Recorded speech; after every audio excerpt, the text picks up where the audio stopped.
From the two favorite book lovers, Charlie and Kate Gibson, hosts of the Bookcase podcast. Welcome back. Great to see you guys.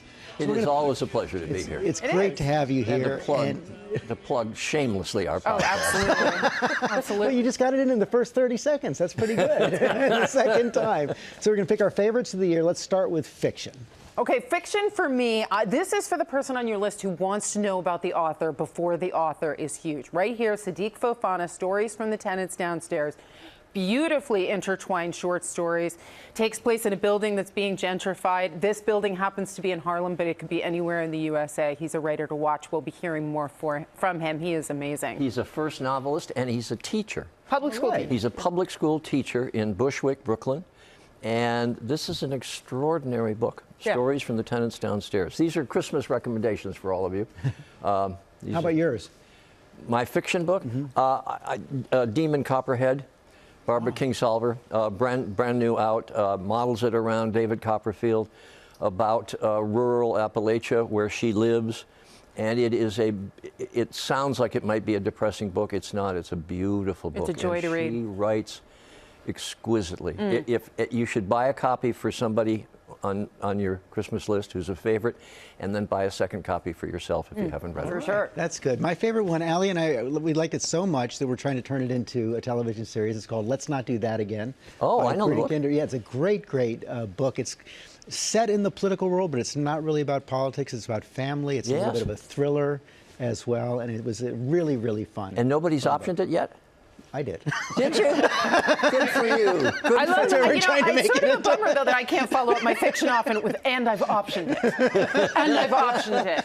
Oh, that's great. Yeah, it's fun. We're going to see what happens with it. How about nonfiction?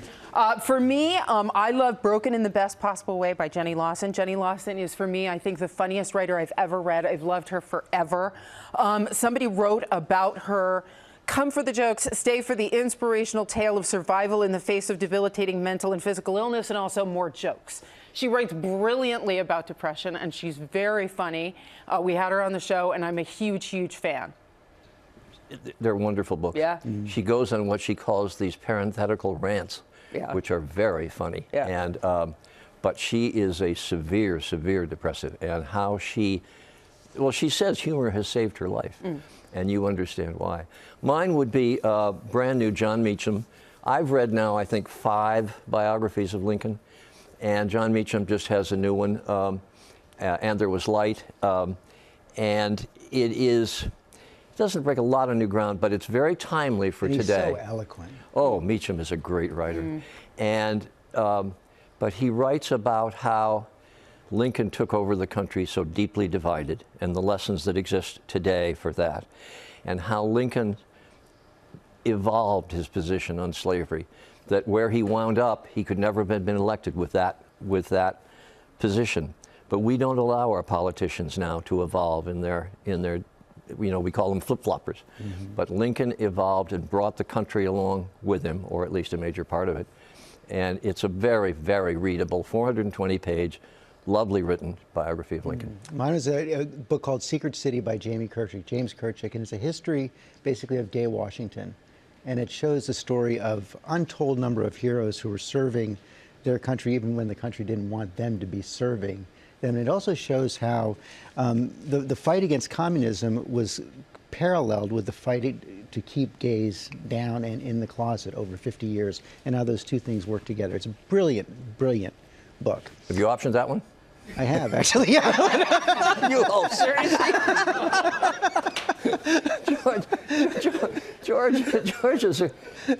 is a conglomerate. George is an we'll see what happens with it, but it's a brilliant, brilliant book. I recommend it to anybody. But, I want to get to children's books. Before I get there, you guys must read so many books. What is your favorite reading experience? Like, what is your ideal reading experience? Oh, I have a favorite chair, curl up. Oprah, when we started this thing, she was our first guest, she says, I do it right. I open the door, I can feel well, of course she's in Hawaii, I feel the breezes coming in from outside, I have a fire going, dog sitting at my feet. I'm sure there's a cashmere Afghan. I'm sure there is. But it's I just have a favorite chair, and I love to curl up. For me, it's just any time the kids are in bed. Because I'm like, yes! So yeah, for me, it's just I love you, kids. I love you very much. And how about you, George? Because you're falling asleep at 7 o'clock at night. It's got. I have to do it during the day. I like to read a chapter of a book or half a chapter at night, but if I do it in bed. How many pages do you get through? At night, when I'm in bed? Yeah. 5. Okay.